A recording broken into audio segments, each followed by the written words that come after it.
오늘 이 본문 열왕기하 19장 1절부터 7절 말씀을 우리가 살펴보면서 긴급 기도 요청이라.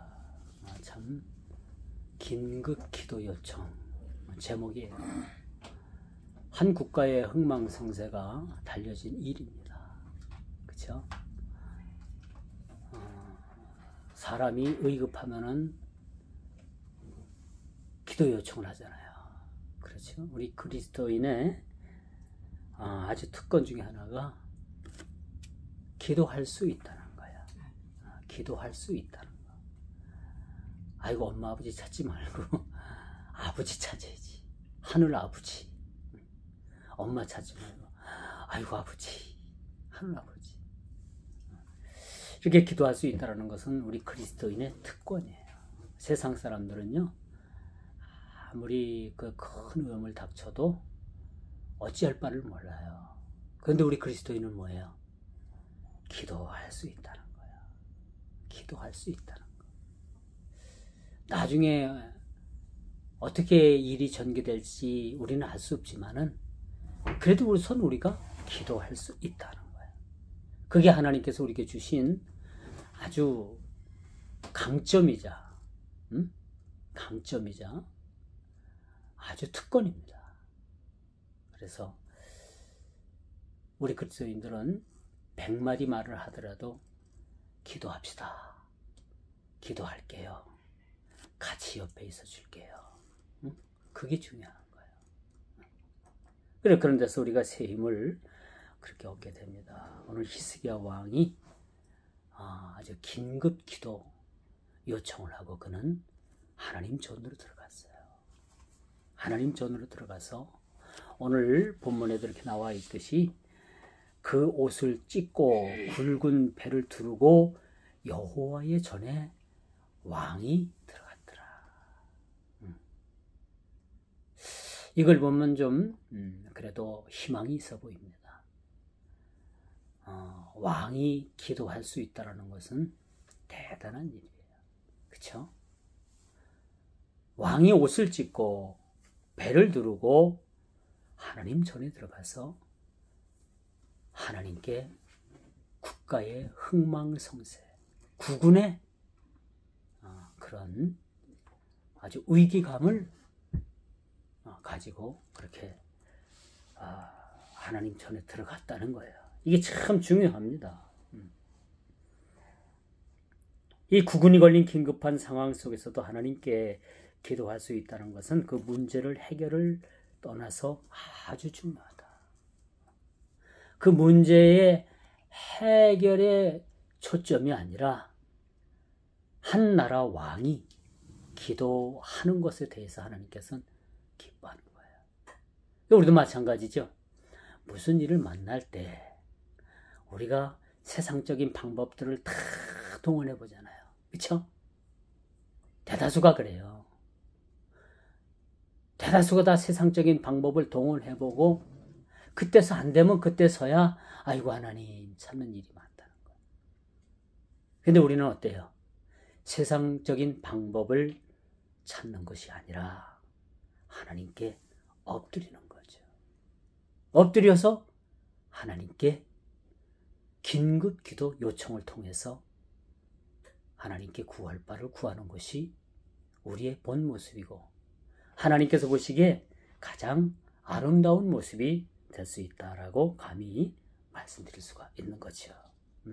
그러면 문제의 해결점은 기도에서 나옵니다. 다른 거 없어요. 어떤 학식이나 또 어떤 청와대 백이나 또 아주 유명한 사람 그런 사람들의 백이 아니라 하나님께 나와 엎드릴 때 하나님께서는 그 문제의 해결점을 우리에게 제시해 준다라고 말씀드릴 수가 있습니다. 그래서 하나님의 큰 뜻은 문제를 가지고 주님 앞으로 나오는 것을 가장 소중히 여기시는 거예요. 오늘 19장 1절에 제가 이렇게 우리가 첫 1절을 읽습니다만 얼마나 이게 신앙이고 이게 왕의 모습이 아닌가. 요즘 보면 대통령 물러가라, 누구 물러가라, 엄청나게 지금 시위들을 많이 하잖아요. 그렇죠? 그럼에도 불구하고 여러분, 한 나라를 책임진 왕은 이렇게 국가가 위기 가운데 놓여 있을 때 그가 가장 먼저 해야 될 일이 무엇이냐? 그가 오늘 말씀처럼 옷을 찢고 굵은 배를 두르고 여호와의 전에 올라가 주님을 만나는 길이라는 거죠. 여러분, 신약 성경을 여러분들이 자주 읽을 거예요. 예수님 앞에 나온 그 병자들을 예수님은 한 사람도 거저 보낸 적이 없어요. 다 고쳐버렸습니다. 놀랍죠? 예수님 앞에 나와 문제를 가지고 나온 사람들마다 문제를 해결받고 돌아가지 못한 사람은 딱 한 사람이야. 부자 청년. 그쵸? 그 청년은 몸도 건강했어요. 가진 것도 많았어요. 세상적으로 부러울 게 없어요. 더 가지고 싶고 더 욕심이 나서 예수님 앞에 나왔는데 무엇을 하여야 영생을 얻으리까? 근데 예수님께서 뜻밖의 말씀을 하시잖아요. 계명을 지켜라. 이거 내 계명 다 지켰습니다. 그러면 네가 가지고 있는 그 재물 다 불쌍한 이웃들을 위해서 나눠주고 너는 나를 따르라. 그 청년은 어떻게 됐습니까? 그것 때문에, 그 가진 물질 때문에 결국은 구원받지 못하고 그는 뭐야? 하나님 나라에 들어갈 수 없는 불행을 겪게 되었다는 거예요. 물질은 선한 겁니다. 물질 선하게 쓰면 얼마나 그것이 하나님께서 보시기에 아름다운지 몰라요. 그렇죠? 없는 사람이 어떻게 물질을 선용을 베풀 수는 없습니다. 있는 사람이 베푸는 거예요. 그 베풀음을 하나님께서 얼마나 기뻐하시는가 여러분 우리가 아는 거죠. 그래서 물질이 많으면 나만을 위해서 살지 말고 물질 많다고 자꾸 아파트 평수 늘려가지고 나중에 늙어가지고 그 청소하기도 힘들어하지 말고 아파트 살아서 적당한 두 식구 살면 몇 평 나와야 돼요? 응? 나오죠? 네 식구 살면 몇 평 정도가 적당하고 아이들 키우고 하면 몇 평 정도가 필요한 거 나오잖아요. 아유, 혼자 살면서 70평짜리, 80평짜리, 100평짜리 아파트 살면 그것도 좀 모양은 뭐야? 모양에서 좀 빠지지 않나요? 저는 좀 그렇다고 생각을 해요. 근데 사람이 욕심이 또 그런 게 아니더라고요.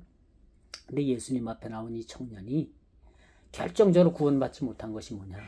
물질의 벽을 못 넘어가요. 물질의 벽. 물질의 벽. 그거 나눠주면 죽는 줄 알아요. 응? 그렇지 않아요? 교회 헌금 드리면은 아주 그것 때문에 가난해지는 줄 알아요. 어떤 사람이 열심히 전도를 받아가지고 1년 동안 열심히 섬겼는데 이제 교회에서 공식적으로 당신은 주정헌금도 하고 월정헌금도 하고 감사헌금도 하고 작정헌금도 하고 건축헌금도 하고 우리 교단은 월삭헌금 그런 건 없지만 월삭헌금도 하고 11조도 하고 그렇게 이제 헌금에 대해서 가르쳐 주니까 뭐요? 야, 이러다가 내가 이거 거덜나겠다 해가지고 결국은 교회를 떠나는 거예요. 그 물질의 벽을 못 넘는 겁니다. 그 물질하고 구원하고 하나님 나라의 백성이 되는 그 신분하고 바꾸지를 못한 거예요. 근데 우리 주님은요, 주님께서는 심는 자에게 거두게 하시는 거예요. 그걸 여러분이 알아야 돼요. 여러분들이 드려가지고 그것이 빈다고 생각하지만 하나님께서는 어떤 다른 방법을 통해서든지 그 비었던 것을 채우고 흔들어 넘치게 하시는 하나님이십니다. 오늘 우리 기도도 마찬가지예요. 우리가 하나님 앞에 큰 문제를 가지고 나왔을 때 그 문제의 크기가 크든 적든 그게 중요한 게 아니라 하나님 앞에 나왔다는 거예요. 응? 하나님 앞에 나왔다는 거예요. 나오면 문제가 해결됩니다. 해결되는 거예요. 그래서 주님 앞에 나오는 것을 가장 주님께서 소중히 여기시는 거예요. 가장 소중히 여기시는 거예요.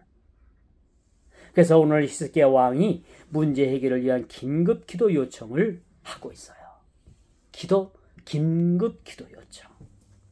그리고 셈나와 엘리야김을 선지자에게 보내서, 이사야입니다. 이때 당시 선지자가 선지자 이사야에게 보내가지고 기도 부탁을 하는 거야. 우리 지금 상황이 이렇게 됐습니다.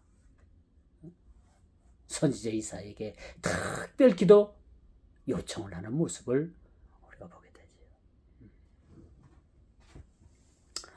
엊그제 운동을 끝내고 이제 몇몇 분이 가서 점심 식사를 했어요. 거기는 목사가 둘이었고, 또 교회 집사가 한 분이었고, 천주교 신자가 한 분이었고, 믿지 않는 그 여성 성도가 여자가 하나 있었고, 그래서 이제 밥을 먹었어요. 밥을 5명이죠. 그런데 이제 그 운동을 하다 보면 그 테니스 치는 사람들은 오른쪽 그 팔꿈치에 엘보라는 그런 염증이 생겨갖고 아주 밥 숟갈도 못 줄 정도로 그렇게 아파요. 그러면 이제 운동을 쉬어야 되겠죠. 그런데 이제 그렇게 그런 엘보가 온 천주교 신자인데, 이 천주교 신자 이 양반은 교도소에서 죄수들을 이렇게 관리하는 교도관으로다 근무를 하다가 작년에 퇴직을 해가지고 이제 저쪽 여기 이마트 앞에 보면 옛날 폰피시 건물 4층 건물의 지하 주차장에 그 주차 관리원으로 그렇게 지금 일을 해요. 근데 이제 운동을 못 하니까 와서 식사를 같이 하고, 그 식사를 본인이 식사비를 낸다고 하더라고요. 식사비를 본인이 낸다고 했는데, 앞에 있던 목사님이 저를 보고 이분을 위해서 기도를 좀 해주시면 좋겠다고, 반강제적으로 저한테 이분을 위해서 기도해 달라는 거예요. 그래가지고 이제 이분이 아픈 팔을, 이제 우리 기독교 신자는 아니고 천주교 신자니까 아픈 팔을 이제 붙잡고 간절히 제가 기도해 줬어요. 그랬더니 이분이 하는 말이, 아이고, 갑자기 이 팔이 뜨뜻하고 뜨거워진다고. 아이고, 갑자기 이 팔이 뜨겁고 뜨뜻해진다고 그러더라고요. 그래서 하나님께서 그런 또 치료의 손길을 그렇게 또 행하셨다라는 생각을 가져봤어요. 이 사람이 천주교 신자인데, 이 천주교의 정의사제 정의구현 사제단이라고 그 신부들이 아주 정치하는, 아주 그냥 아주 좌파 그런 신부들이 있는데, 이 사람들이 와서 엉뚱한 소리 하니까 거기에 상처받아갖고, 어디야? 그 천주교는 뭐라 그러지? 여기 예배당이라고 안 그러고 성당이라고 해요. 성당은 안 나가. 그게 보기 싫어가지고. 왜 신부들이 그런 말을 하고 돌아다니고 왜 그런 쓸데없는 짓을 하고 다니냐고 막 화를 내고 안 나간대요. 잠정적으로 이제 기독교 신자가 되는 거지, 그렇게 되면. 근데 옆에 이제 이거 아무것도 안 믿는 그 불신자인 여자분이, 목사님이 기도하니까요, 내 마음이 괜히 이상해지고, 괜히 그냥 막 감동이 오고, 괜히 마음이 막 이상해요. 그러는 거 아니야? 그러니까, 기도해 주길 잘했다. 아니, 밥을 한 그릇 그냥 대접을 받아서가 아니라, 그런 일들을 통해서 하나님께서 또 그렇게 기도에 어떤 선한 하나님의 영향력, 그런 힘을 그들에게 증거하진 않았나, 그런 생각이 있어서 처음에는 이걸 기도해 줘야 되나 말아야 되나 그렇게 고민을 했는데, 기도하고 나서 참 잘 생각했다, 잘했다, 그런 생각을 가지고 돌아올 수가 있었어요. 그런데 이 히스기야 왕이 어떤 상황에서 그렇게 기도할 수밖에 없었던가? 오늘 본문에 보니까 산모가 해산할 힘이 없는 것으로 그 유다 나라의 의급함을 그렇게 표현해 주고 있어요. 여러분, 산모가 탈진을 해서 아이를 그렇게 해산할 힘마저도 없다라면 이건 뭐예요? 이제 고통을 넘어선 겁니다. 차라리 고통을 견디고 아이를 그렇게 해산하는 게 나은 거지, 아이를 낳다가 해산할 힘이 없어서 아이를 못 낳는다? 옛날 같으면 어떻게 했어요? 다 죽었어요. 지금은 뭐예요? 뭐 링거도 꽂고 뭐 그냥 배를 갈라가지고 그거 무슨 술이라고 해요 그걸? 제왕절개라고 하나요 그걸? 그 수술을 하더라도 아이를 살리고 산모도 살리는데 그때는 그런 기술도 없었다는 거예요. 어떻게 산모가 해산할 그 고통, 해산할 힘마저도 없는 그런 상황, 그 상황이 바로 유다 나라의 의급한 상황이었다라는 것을 보여주고 있습니다. 왜 이런 상황에 놓여 있을까? 당시 아수르 나라의 그 랍사게가, 아수르 나라 산헤립이라는 왕이 랍사게를 통해서 그 유다 나라의 예루살렘 성을 포위를 하고 있을 때예요. 포위를 하고 있을 때입니다. 그러니까 이제 성으로다가 공급되는 쌀도 떨어지지요, 물도 떨어지지요, 모든 생활 필수품이 떨어지죠. 백성들은 이제 탈진 상태에 놓여 있죠. 먹을 것이 없죠. 그런 상황에 그들이 놓여 있다라는 겁니다. 이런 상황에 이제 다 망하게 생긴 거예요. 그리고 이제 그 아수르 나라의 랍사게는 계속해서 오만방자한 말로다가 너희는 항복하라, 히스기야의 말을 듣지 마라, 너희들은 곧 잡혀갈 것이다, 너희들은 망할 것이다, 계속해서 그 예루살렘 성을 향해서 협박하고 있는 모습을 우리가 보게 됩니다. 이것이 시간이 많이 흘러가지고 마치 여인이 해산할 그 힘마저도 떨어진 그런 탈진 상태를 보여주고 있는 것이 이스라엘의 영적으로, 또 영적으로나 또 모든 그런 면에서 이스라엘의 상황이었다는 것을 그렇게 보여주고 있음을 우리가 보게 됩니다. 그 랍사게는요, 그의 교만과 유다를 업신여기는 마음 속에서 내뱉는 말로 그 유다로 하여금 아주 치욕감을 주는 거예요. 모멸감을 주는 거예요. 너희들 하나님을 믿는데 하나님께서 너희들 도와주실 것 같느냐? 이제는 하나님도 너희들을 안 도와주실 거야? 응? 너희들은 버려진 사람들이야. 버려진 나라야. 응? 망할 수밖에 없는 나라야. 온갖 오만방자한 말로 그 유다 백성들을 괴롭게 하는 모습을 우리가 보게 되는 겁니다. 그래서 이 랍사게는요,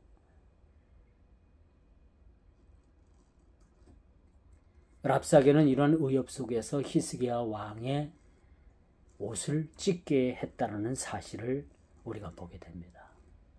그 말인즉슨은 그들은 기도할 수밖에 없는 상황이었다. 왕은 그렇게 옷을 찢고 배를 들고 그렇게 성전으로 들어가면서 그 신하 중에서 셈나와 엘리야김에게 너희들 얼른 가서 선지자 이사야를 찾아뵙고 긴급 기도 요청을 부탁해라. 응? 지금 나라가 풍전등화와 같은 그런 상황에 놓여 있으니까 우리가 다 같이 기도를 선포하고 하나님 앞에 기도할 수밖에 없다라는 그런 상황을 선지자에게 그렇게 알리게 되었다라는 사실을 우리가 보게 되는 것이죠. 자, 그래서 선지자에게 나가는 것은 곧 하나님께 나가는 겁니다. 당시 하나님의 대변자가 누구예요? 선지자 이사야였던 거예요. 그렇죠? 하나님께서는 늘 선지자의 입을 통해서, 선지자를 통해서 말씀하셨다는 거죠. 그렇기 때문에 히스기야는 이 두 신하를 얼른 그 선지자에게 보내서 긴급 기도 요청을 하게 되는 것을 우리가 보게 되는 거죠. 그런데 여러분, 이렇게 선지자를 찾아간 그 신하들에게 이사야 선지자는 어떤 말을 하느냐? 걱정 마라. 응? 선지자에게 하나님의 말씀이 임하신 그 말씀이 뭐냐? 한마디로 두려워 말라는 거예요. 기도의 응답을 제대로 받았죠. 기도의 요청에 제대로 기도의 응답을 받은 겁니다. 하나님께서 이사야 선지자의 입을 통해서 그 두 신하에게 너는 얼른 가서 왕에게 전하라. 히스기야 왕에게 전하라. 뭐라고 전하라? 너희는 두려워 말라는 거예요. 두려워 말라는 거예요. 곧 랍사게가 예루살렘을 포위했던 그 성을 버리고 본국으로 돌아가겠다라는 그런 메시지를 그렇게 전하게 되는 모습을 우리가 보게 됩니다. 즉 아수르의 총칼 앞에서 주눅들지 말라는 얘기죠. 두려워하지 말라는 얘기입니다. 백성들은 두려움에 사로잡혀 있을 법도 하죠. 그렇죠?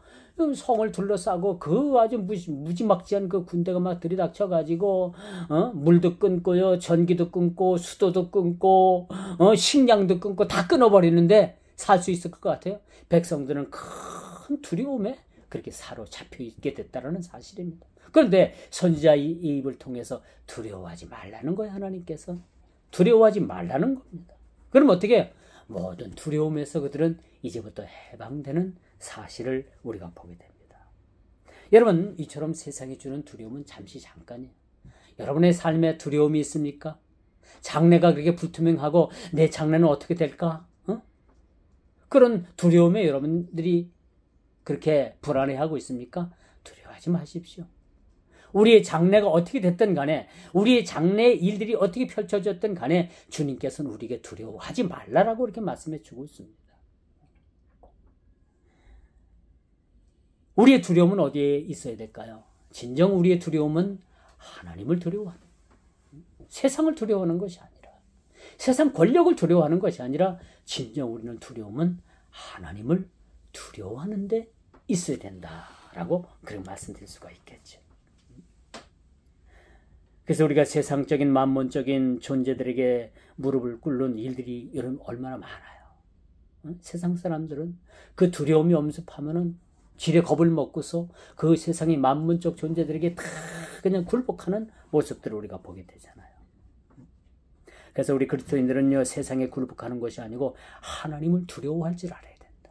하나님을 두려워해야 된다. 랍사게가 하나님을 능욕한 바 하나님께서 랍사게에게 오만방자함을 방관하지 않으셨습니다. 랍사게가 하는 그 오만방자한 말을 다 듣고 계셨습니다. 그리고 그 랍사게나 그 아수르 왕에게 한 영, 즉 두려운 마음, 겁많은 영을 저들에게, 저들 마음속에 보내셨어요. 또 그도 그럴 것이 아주 타이밍이 적절하게 그 아라비아 구스 왕이 아수르를 그렇게 침공을 하게 되는 거예요. 한 나라를 침공하러 왔다가 군대를 다 이스라엘로 그 유다로 보냈는데 아수르한 나라는 그냥 국만 있지 통통 빈 거 아니에요. 그때 아수르 나라를 누가 쳐들어왔느냐? 아라비아 구스 왕이 쳐들어오게 된 거예요. 그러니까 어떻게 돼요? 얼른 그렇게 이스라엘을 쳐들어왔던 그 군대를 물려가지고 자기 본국으로 돌아가야 되잖아요. 그렇죠? 그러니까 하나님께서는 아라비아 구스 왕을 충동해서 이 랍사게의 군대를 자기 본국으로 돌리게 되는 모습을 우리가 보게 됩니다. 이런 일들을 누가 하신 것 같아요? 하나님께서 하시는 겁니다. 그 큰 군대, 그 무시무시한 군대를 움직이게 하는 것은 여러분 그 누구도 아닌 하나님께서 하시는 것이라고 볼 수가 있습니다. 그래서 그는요 듣고 그 공포심에 질려가지고 아수르로 돌아가게 되는 것이지요. 그래서 아수르로 돌아가는 랍사게의 말은 이 랍사게가 얼마나 오만방자하고 얼마나 아주 나쁜 사람인가 하면은 이렇게 돌아가면서도 계속해서 돌아가는 날까지 예루살렘 성을 향해 가지고 아주 협박 아닌 협박, 아주 협박을 해가지고 그렇게 이스라엘 백성들을 괴롭히는 모습을 우리가 보게 됩니다. 그래서 여러분 이 말씀 속에서 우리가 교훈받을 게 뭐냐? 사탄은 한두 번으로 그렇게 협박하고 공갈치고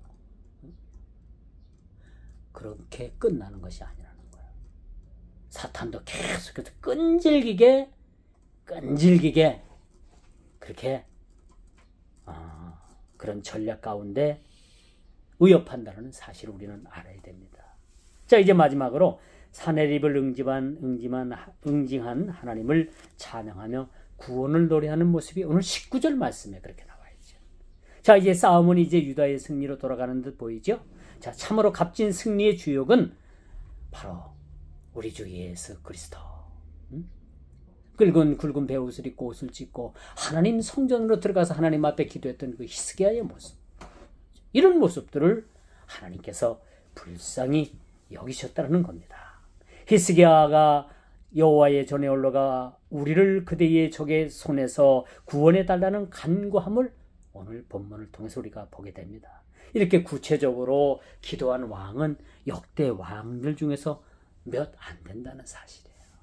오늘 본문이 그런 의미에서 아주 중요한 말씀, 아주 담고 있죠. 이스라엘의 역대 왕들, 남북한을 합친 왕들 중에서 이렇게 하나님 앞에 간절히 기도한 왕들은 그렇게 많지 않아요. 흔치 않았어요. 그러므로 여러분, 여호와는 홀로 한 분 하나님이심을, 물론 우리의 구원이심을 우리는 날마다 고백을 해야 된다는 거죠. 그래서 우리의 구원은 주께 있음을 날마다 고백하는 거예요. 기도하지 않으면 하나님께서도 응답하시지 않는다는 겁니다. 기도하면 우리가 설령 잘못 구한 기도까지도 하나님께서 다 듣고 우리의 기도를 정죄하십니다. 들어주실 건 들어주시고 뺄 건 빼주시고 묵인할 건 묵인하시고, 안 들어주실 것은 여러분 응답을 안 하시는 것도 기도의 응답입니다. 이런 하나님이셔요. 그래서 결론은 주님께서 다 듣고 계신다는 겁니다. 주님께서 다 듣고 계시는 거예요. 문제를 만났을 때 주님은 기도하기를 지금도 기다리고 계셔요. 히스기야 왕 때나 오늘 사는 저와 여러분들이나 지금 이 자리에서나 기도하기를 원하시는 겁니다. 기도는 모든 환경을 초월합니다. 기도하겠습니다. 하나님 아버지 감사합니다. 오늘도 귀한 말씀 주셔서 하나님 기도의 필요성, 기도의 응답을 통해서 저희들이 하나님 그 히스기야 왕이 조국 유다를 위해서 그렇게 기도할 때 하나님께서는 참으로 선지자 이사야를 통해서 말씀하신 그 말씀이 두려워하지 말라라고 그렇게 말씀을 합니다. 우리 모든 삶의 근간을 이루는 모든 삶이 두려움 없이 주님만을 바라보고 주님께 나와 간구함으로 인해서 우리 모든 두려움을 극복할 수 있는 우리 성도들의 삶이 되게 해주시고, 일주일 동안 사는 동안도 하나님 우리 모두가 다시 한번 우리 모든 삶에 있어서 모든 두려움을 기도로 극복할 수 있는 한 주간이 되게 하여 주옵소서. 기도의 모든 승리자가 되어질 수 있도록 하나님께서 우리 모든 성도들 위에 임하여 주옵소서. 예수님의 이름으로 간절히 기도드리옵나이다. 아멘.